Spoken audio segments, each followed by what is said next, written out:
Salut les collectionneurs, aujourd'hui on va se pencher sur le processus de création des cartes de football.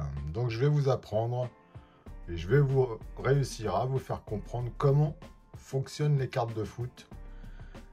Donc on commence maintenant avec une petite parabole, j'ai envie de dire, même si c'est pas le bon mot. Avec ce mot-là, qu'est-ce qu'un diffuseur? Les diffuseurs, ce sont les chaînes de télévision qui passent chez vous, comme Canal+, TF1 ou DAZN. D'accord? Ça, c'est les diffuseurs de matchs de foot. Je vous montre ça pour bien vous faire comprendre. Pour que TF1 diffuse un match de foot sur votre télévision, de quoi il a besoin? Il a besoin d'acheter les droits à l'image de ce match de foot. D'accord? Ces droits à l'image sont créés par les créateurs d'images de foot, donc, que sont la FIFA, l'UEFA et les fédérations nationales de football. FIFA, Fédération internationale de football association. UEFA, Union européenne football association, un truc comme ça. Hein. Et les fédérations, FFF, Fédération française de football. Ok. Donc, si TF1 veut diffuser un match de Coupe du Monde, TF1 achète les droits à l'image chez les créateurs d'images tels que la FIFA. La FIFA gère les droits de la Coupe du Monde. Donc la FIFA vend à TF1 les droits de diffusion des matchs de la Coupe du Monde. D'accord? Canal+. Canal+ veut diffuser la Ligue des Champions à ses abonnés. Donc, Canal+, le diffuseur, donc Canal+, achète les droits à l'image au créateur d'images qu'est l'UEFA, parce que c'est l'UEFA qui gère la Ligue des Champions et la Coupe d'Europe des Nations. Donc Canal+ achète les droits à l'image au créateur d'images qu'est l'UEFA pour diffuser Real Madrid, Manchester City. Ok, vous avez compris ça? Parfait. Pour le championnat, c'est DAZN. DAZN achète donc le diffuseur achète les droits à l'image chez le créateur d'image que sont les fédérations. Donc là, en l'occurrence, c'est le championnat français, donc la FFF, pour diffuser le match Le Havre-Saint-Étienne du week-end. D'accord. Tout ça, c'est très simple. Tout le monde connaît ça. Il n'y a pas de surprise. Parfait. J'enlève ces 4 petits stickers diffuseurs pour les remplacer par les imprimeurs. Ça marche exactement de la même manière. Un imprimeur va acheter les droits à l'image chez le créateur d'image, qu'est la FIFA, pour imprimer des cartes et des collections et des albums de la Coupe du Monde. Nous connaissons tous l'imprimeur principal des cartes de foot et historique, Panini. Tout le monde a eu des cartes Panini dans sa jeunesse. Tout le monde sait ce que c'est. Que ce soit les stickers ou les cartes, c'est la même chose. Panini, qui est un imprimeur, qui possède des machines à imprimer, achète les droits pour pouvoir imprimer ses cartes aux créateurs d'images, la FIFA par exemple, et ils impriment un album de la Coupe du Monde. Son concurrent, Topps, fait la même chose. Topps, c'est un imprimeur. Panini est un imprimeur italien. Ses machines et ses usines sont à Modena en Italie. C'est un imprimeur italien qui imprime en Italie. Topps est un imprimeur américain qui a acheté une imprimerie en Angleterre qui s'appelle Berlin et qui imprime donc en Angleterre les cartes que nous connaissons tous en ayant acheté les droits à l'image, etc., etc., etc. Très bien. Ça, c'est simple. Ça m'a pris 5 minutes à vous l'expliquer. Maintenant, vous êtes au courant de comment ça marche. Ok. Maintenant, un truc encore plus simple. Qu'est-ce qu'une carte de foot? Une carte de foot, c'est un bout de carton avec une image dessus, imprimée par un imprimeur. Pour faire plus simple encore, c'est un bout de carton avec de l'encre dessus. Voilà. C'est mon métier, c'est ce que je fais tous les jours. J'imprime du papier, je suis imprimeur. On peut imprimer sur du papier mat ou sur du papier brillant. Je vous le dis parce que ça a son importance. Ça m'a pris 30 secondes à vous l'apprendre parce que vous le saviez déjà. Parfait. Maintenant, qu'est-ce qu'on trouve sur les cartes de foot? Il y a 5 choses très importantes sur une carte de foot et que toutes les cartes de foot possèdent. Donc, sur une carte de foot, on a un footballeur.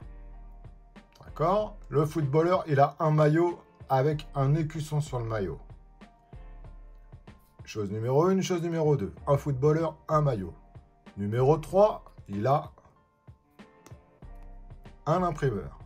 La carte de foot a toujours son imprimerie nommée dessus. D'accord? Il y a aussi la collection ou l'album à laquelle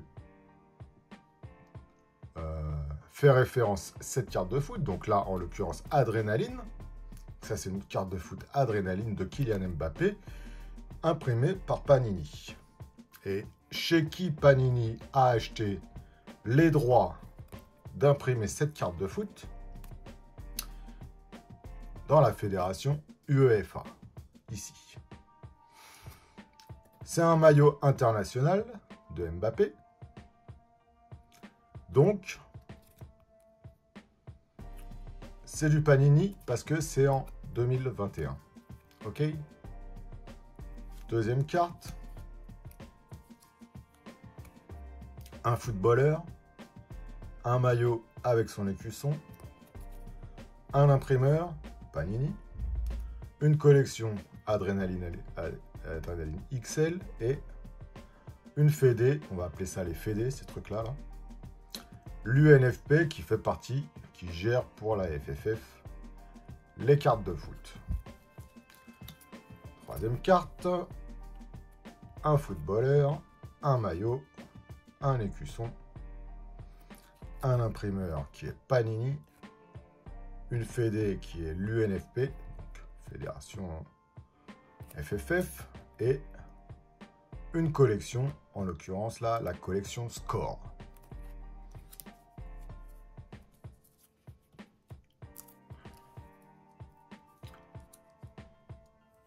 Encore une carte de Mbappé. Donc un footballeur, un maillot, un écusson. Une collection, c'est Topps Chrome. Donc un imprimeur, c'est Topps. Et UEFA, c'est la fédé chez qui Topps a acheté les droits d'imprimer cette carte et de la vendre. Un footballeur, un maillot, un écusson, une collection spéciale, c'est le nom de la collection, un imprimeur Topps, UEFA pour la fédé. Toutes les cartes, c'est la même chose. Maillot international de Kylian Mbappé. L'imprimeur, c'est Panini, c'est écrit ici. La collection, c'est Top Class. TC pour Top Class.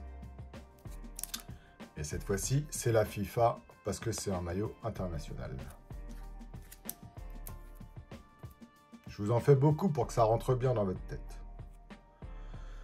Un maillot, un footballeur, un écusson. Topps Déco pour la collection. L'imprimeur, c'est Topps. UEFA pour la fédé. Kylian Mbappé, maillot de l'équipe de France, donc avec l'équipe de l'équipe de France. Adrénaline XL, Panini pour l'imprimeur, UEFA pour la Fédé.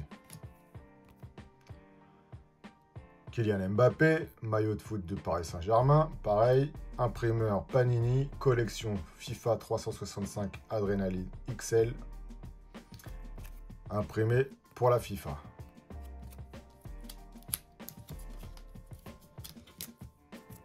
Topps Chrome, ok, vous commencez à comprendre.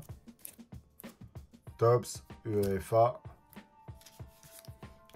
Et la dernière, Match Attax, Topps, maillot de foot, collection Match Attax. Et là, les droits, c'est ici, UEFA, UEFA, UEFA. Celle-ci, c'est la Ligue des Champions, donc c'est celui-ci. Pigé? Ok. On range tout ça. Et on passe à la suite.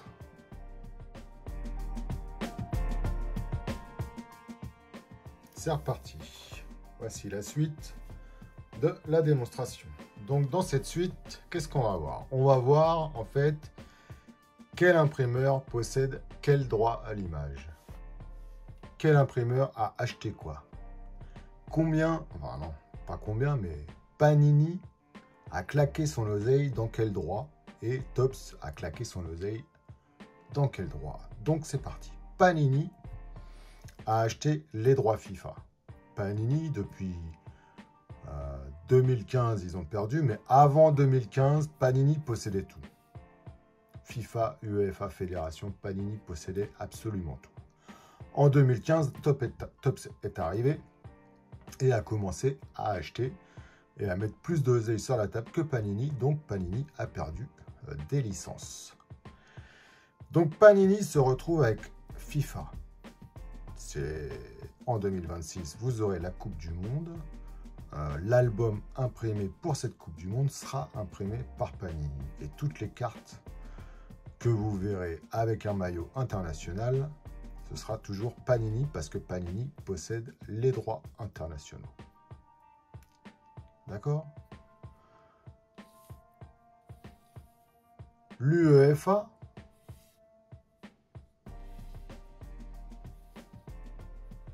est détenu par Topps.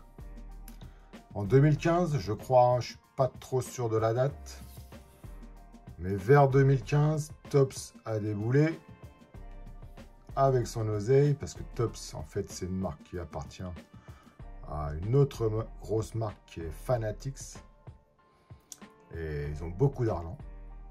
Donc Topps a déboulé, il a mis le paquet sur la table, et il s'est approprié les droits UEFA, qui contiennent donc la Ligue des Champions, la Ligue Europa, la Conference League, ainsi que depuis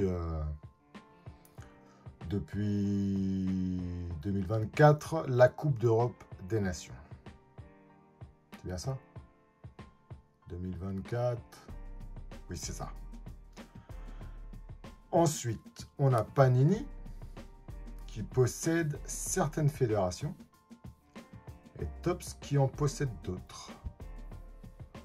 Les deux grosses licences, c'est bien sûr la FIFA et l'UEFA.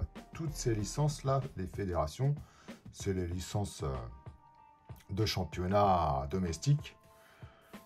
C'est pas les plus grosses licences. Donc Panini possède la Ligue 1. Panini possède les droits du calcio.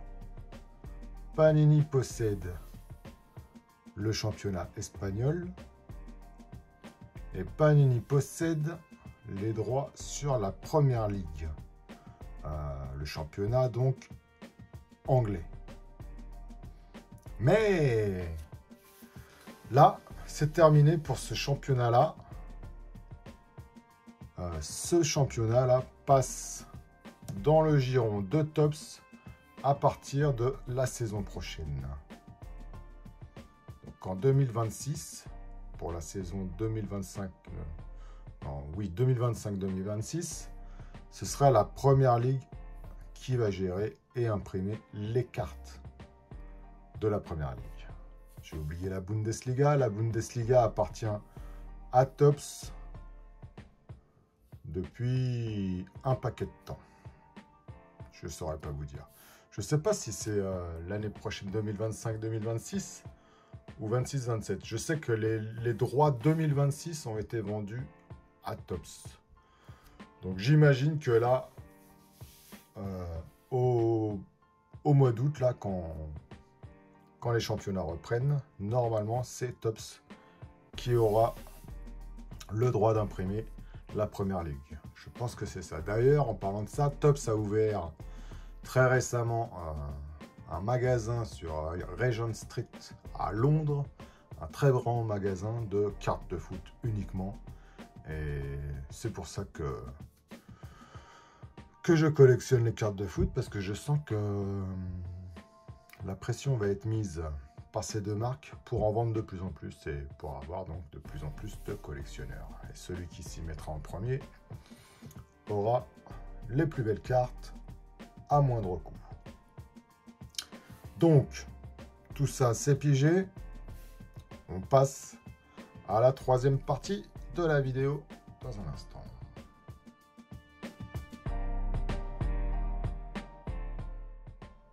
Ok, donc pour la troisième partie de cette vidéo, on va confirmer tout ceci. Donc cette carte de Kylian Mbappé, de la Ligue 1, Adrenaline XL, Panini Ligue 1. Ligue 1 a été édité par Panini, avec les droits achetés chez la FFF. Carte Ligue 1, donc c'est du Panini, c'est sûr. Panini acheté chez la FFF. Carte Ligue 1, pareil, édité par Panini, droit acheté. Ah non, pardon, ça c'est une FIFA 365 acheté chez FIFA, parce que FIFA possède aussi des droits sur les clubs internationaux. Donc FIFA 365 édité par Panini, c'est du FIFA, c'est de la Ligue 1. Les maillots internationaux, Panini obligatoirement, Panini acheté chez FIFA. Maillot international, Panini obligatoire, acheté chez FIFA. Maillot international encore une fois. Donc c'est sûr, c'est du Panini, acheté cette fois-ci chez l'UEFA. Parce que l'UEFA a les droits de la Coupe d'Europe des Nations. Et à l'époque, Topps n'avait pas encore les droits sur la Coupe d'Europe, donc c'était Panini qui les avait, avant Topps. Donc sur cette année-là, cette carte est assez ancienne pour que ce soit du Panini. Mais maintenant, vous ne trouverez plus de carte de la Coupe d'Europe des Nations éditée par Panini. À partir de maintenant, ce sera que du Topps. Donc ça, c'est une carte ancienne. Topps Chrome. Ça, c'est les cartes brillantes. C'est une carte de la Ligue des Champions. On reconnaît le logo ici. Ligue des Champions qui a les droits détenus par l'UEFA, donc vendus à Topps. C'est Topps qui les a achetés. Donc ici, on a bien une carte Topps. Pareil pour celle-ci, carte Ligue des Champions. Donc, c'est du Topps. Pareil pour celle-ci, carte Ligue des Champions, le logo est ici, donc c'est du Topps.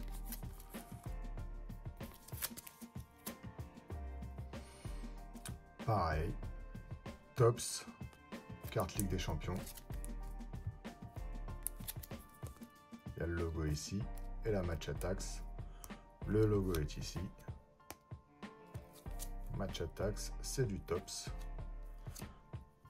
Voilà, fin de partie 3. On enchaîne directement avec la partie 4 qui nous amène à savoir quelles sont les collections que nous pouvons acheter.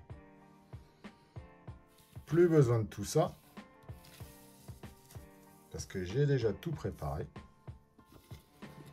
Tout ça, ça part à la poubelle. Et là, je vais vous classer les 30 collections les plus importantes, que ce soit chez Panini ou chez Topps, qui valent le plus cher à l'achat. À l'achat, je rappelle bien, c'est à l'achat. Quand vous achetez une boîte de cartes, lesquelles sont les plus chères, donc lesquelles sont, en l'occurrence, peut-être les meilleures. Donc, c'est classé comme ça. Ici, vous avez Panini Eminence.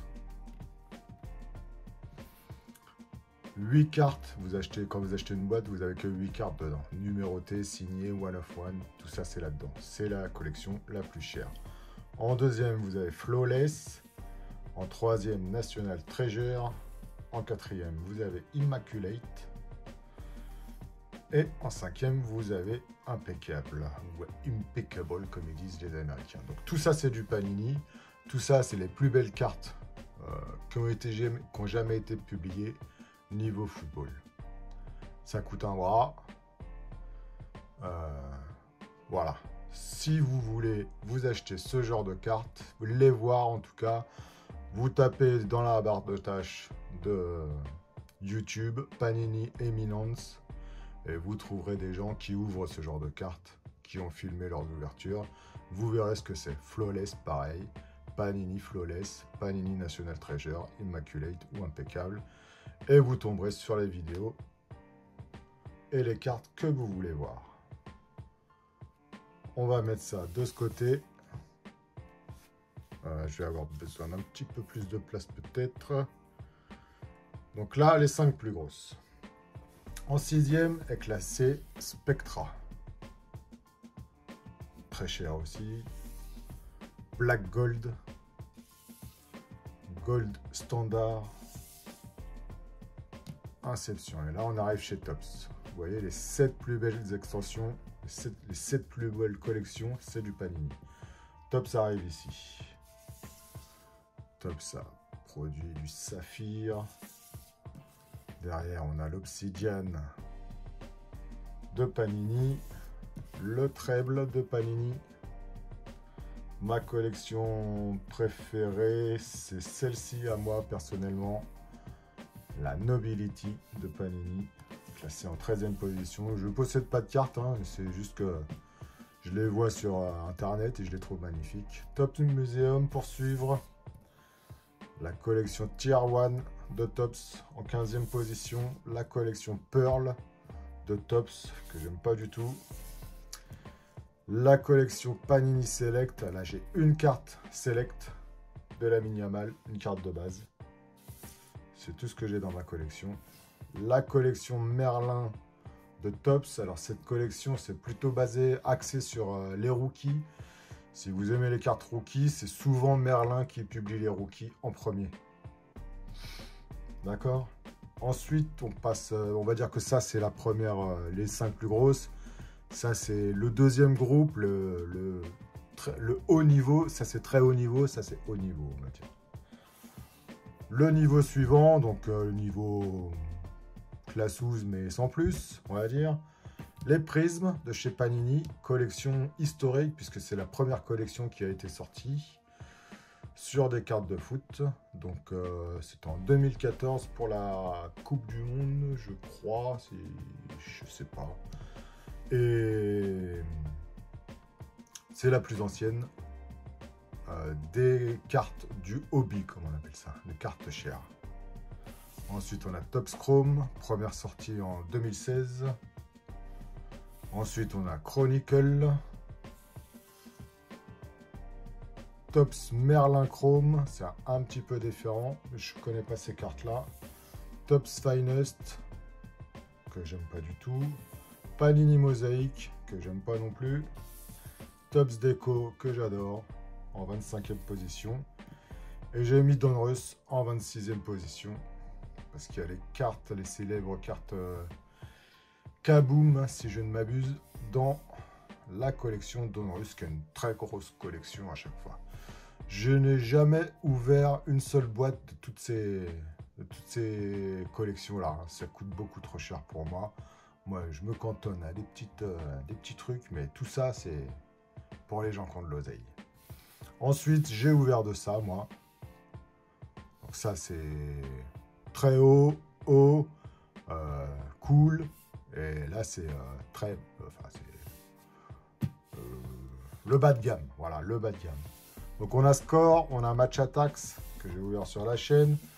Du Adrénaline, que j'ai ouvert sur la chaîne aussi. Et du Magic Rack, que j'ai ouvert sur la chaîne. Donc, voilà où je me situe, moi. Et où se situent tous les gros collectionneurs qui ont des grosses cartes qui valent de l'oseille. Moi, j'ai quelques cartes en prisme. J'ai une carte en select. J'ai quelques cartes en chrome. Enfin, j'ai une carte en déco. Donruss, je dois en avoir 2 ou 3 aussi. Mais le gros de mes cartes, c'est ici. Donc, ce qui est important pour ces cartes-là, comment ils font pour déterminer l'argent que ça vaut. Voilà, donc ces cartes-là, là, c'est imprimé sur du carton basique, mat, très peu cher à la fabrication. Les prismes, on rentre sur du carton brillant. Donc les prismes, toutes les prismes sont sur carton brillant. Toutes les chromes sont sur carton brillant chrome, qui est plus cher à l'achat, donc qui valent plus cher. Et ensuite, toutes les autres, je ne connais pas exactement, mais plus vous montez en gamme, plus le carton est cher, plus vous avez de cartes numérotées, de cartes autographes, ainsi que des cartes one of one, etc., etc., etc. On passe à la dernière partie de ma petite vidéo sympatoche. N'hésitez pas à poser le like qui convient si vous apprenez des trucs. Et là, on arrive à un truc que je vous donne. Je l'ai créé moi-même. C'est la façon dont je choisis mes cartes. Donc j'ai des critères que je vais vous raconter et donc ça va définir quel joueur je vais collectionner. Le critère numéro 1 pour un joueur, c'est son pays d'origine. Je choisis des joueurs en fonction de leur pays d'origine parce que seuls quelques pays peuvent gagner la Coupe du Monde. Et donc, seuls les joueurs de ces pays-là peuvent avoir des cartes qui prendront une valeur historique, voire pécuniaire. Donc, je me focalise sur la France, l'Espagne, le Brésil, l'Argentine et l'Italie. C'est les 5 pays qui, potentiellement, peuvent gagner la Coupe du Monde pour moi en 2026. Je me focalise essentiellement d'ailleurs sur la France, puisque je suis en France, et si je dois revendre un jour mes cartes, je suis sur le marché français, et donc les joueurs de foot français marcheront toujours mieux sur le marché français que les joueurs de foot espagnols, brésiliens, argentins ou italiens. C'est normal, c'est parce qu'on est français et qu'on aime les joueurs français. Donc, si j'ai le choix entre une carte de Mbappé et une carte de Messi, eh ben, je prendrai la carte de Mbappé. D'accord? Donc, je vous conseille de collectionner ces 5 pays-là. Mais pas que. Ça, c'est le critère numéro 1. Si vous trouvez ou si vous devinez qui va être champion en 2026, par exemple l'Angleterre, qui n'est pas favorite, mais qui est potentiellement avec le nouvel entraîneur qu'ils ont, le nouveau sélectionneur qu'ils ont embauché là, peut-être qu'ils vont faire un truc. Donc si vous avez les cartes anglaises, c'est peut-être une bonne idée. Mais c'est un pari sur l'avenir. Et moi, je ne parie pas, j'achète les cartes qui me plaisent essentiellement. Et j'aime pas trop les Anglais, donc ça tombe bien, à part Bellingham. Enfin bref. Le deuxième critère, c'est le club dans lequel joue le joueur, la carte du joueur que je vais choisir. Donc si le club est en Ligue des Champions et prétendant à la Ligue des Champions, je vais le choisir plutôt que s'il n'est pas prétendant à la Ligue des Champions. En gros, Manchester City, Real Madrid, Barcelone, Bayern Munich, et je pourrais ajouter Paris puisque je suis français. Tous les joueurs de ces clubs-là qui sont internationaux sont des joueurs qui potentiellement, leurs cartes prendront une valeur. Ça reste à prouver, mais voilà, c'est comme ça que ça marche dans mon esprit. La popularité du club rentre aussi en compte, c'est pour ça que j'ajoute le PSG, que je n'ai pas noté là. Donc les joueurs français, joueurs du PSG auront ma priorité. Dembélé, Désiré Doué, Bradley Barcola, surtout les attaquants. Mais je ne m'interdis pas d'acheter Endrick, les cartes rookies d'Endrick qui est brésilien et qui joue au Real Madrid. Je ne m'interdis pas d'acheter les cartes de Lamine Yamal qui joue pour l'Espagne et Barcelone. Par contre, je ne vais pas acheter une Lautaro Martinez qui joue pour l'Argentine et l'Inter de Milan, puisque je ne supporte pas l'équipe d'Argentine. Voilà. Après, chacun ses goûts. Le critère numéro 3, à ajouter à ça, si vous trouvez qui est le ballon d'or, achetez ces cartes tout de suite. Si vous avez du nez, vous achetez ces cartes tout de suite. Elles sont à peu près sûres de monter en valeur et de prendre une dimension historique. C'est pour ça que je cherche depuis quelques mois toutes les cartes de Paris Saint-Germain, parce que les 3 attaquants du Paris Saint-Germain sont français et Dembélé est sur la liste des prétendants au Ballon d'Or. Pour les joueurs anciens qui ne jouent plus, donc on a Pelé, j'ai mis Messi et Ronaldo dedans, tout ça c'est des cartes, toutes leurs cartes valent quelque chose. Même les plus petites cartes, vous les prenez maintenant, ça vaudra quelque chose dans 10 ans, 15 ans. Maradona, Zidane, Platini, Baggio, Rummenigge, tous ces joueurs-là, c'est des joueurs qu'on n'oubliera jamais, donc vous pouvez y aller. Enfin, moi, j'y vais personnellement, mais c'est vrai que ça coûte déjà cher. Ça, je ne sais pas pourquoi j'ai barré. Maintenant, les paris à prendre ou à ne pas prendre. Haaland, qui est danois, je crois, ne fait pas partie de ma liste critère numéro 1.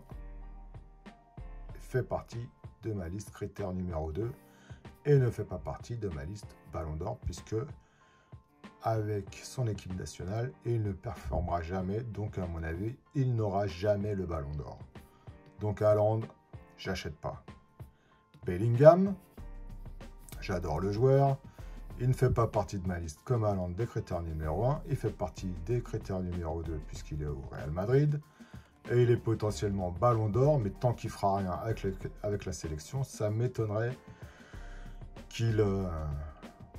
que ses cartes performent et qu'il devienne Ballon d'Or. Lautaro Martinez, lui, argentin, qui joue à l'Inter Milan. L'Inter Milan n'est pas dans cette liste, mais il est un prétendant à la Coupe du Monde, la Ligue des Champions actuelle. Donc Lautaro Martinez, ça pourrait être le Dark Horse, comme on dit dans les cartes, le cheval noir, celui qu'on n'a pas vu arriver et que les cartes vont performer. Mais moi, j'achète pas Lautaro Martinez. Mais je vais peut-être changer d'avis. Harry Kane, pareil que Bellingham, Son équipe nationale ne perce pas. Et en plus, bon, il fait partie du Bayern Munich, mais c'est le chat noir, comme on l'appelle. Harry Kane n'a jamais rien gagné. Et je ne sais pas si ça va continuer, mais je pense qu'il gagnera jamais rien. Donc ces cartes ne grimperont jamais. Dembélé est doué, je vous ai dit tout à l'heure, ça fait partie critère numéro 1, équipe de France. Critère numéro 2, Paris Saint-Germain. Critère numéro 3, Ballon d'Or. Donc Doué sera nominé, sera sûrement le numéro 2 au Ballon d'Or du jeune, puisque ça va être Yamal qui va le prendre, numéro 2 ou 3, je ne sais pas, mais il sera nominé, c'est sûr. Et peut-être par la suite qu'il deviendra un crack et qu'il prendra un ballon d'or. On ne sait jamais. S'il gagne la Coupe du Monde avec l'équipe de France et qu'il plante un but en finale, eh ben, pourquoi pas. Dembélé n'est plus aussi jeune. En fait, Désiré Doué, il est jeune aussi. Donc ces cartes rookies, vous les trouvez très facilement. Elles sont très récentes. Elles datent de 2022, je crois. Et elles valent rien pour l'instant. Donc moi, j'investis dessus. Enfin, j'investis, c'est pas de l'investissement, mais quoi que si. Je collectionne, donc j'investis, quoi. Et ensuite, vous avez Pedri. Moi, je suis pas chaud pour Pedri, mais j'ai entendu hier Yanis, là, qui disait sur sa chaîne que Pedri était un prétendant au Ballon d'Or. J'ai des cartes qui tombent de Pedri en adrénaline régulièrement, mais je les ai jamais considérées comme des cartes qui m'intéressaient plus que ça, parce que je sais pas pourquoi. Bon, après, ils connaissent mieux en ballon que moi, hein. Donc voilà, si vous avez compris tout ce que j'ai dit, tant mieux pour vous. Si vous n'avez pas compris, voilà, je ne peux plus rien faire pour vous. C'est ma façon de collectionner à moi. Je pense que la vidéo va s'interrompre ici. J'espère qu'elle vous aura plu. Si vous posez un like, j'en ferai d'autres dans le style. S'il n'y a pas de like, j'aurais compris le message. Merci beaucoup. Alors, je vous dis une bonne après-midi, une bonne soirée. Ça dépend de ce que vous êtes en train de faire, à quelle heure il est chez vous. Au moment où vous regardez cette vidéo. À bientôt, les amis et les collectionneurs. A ciao la bamba!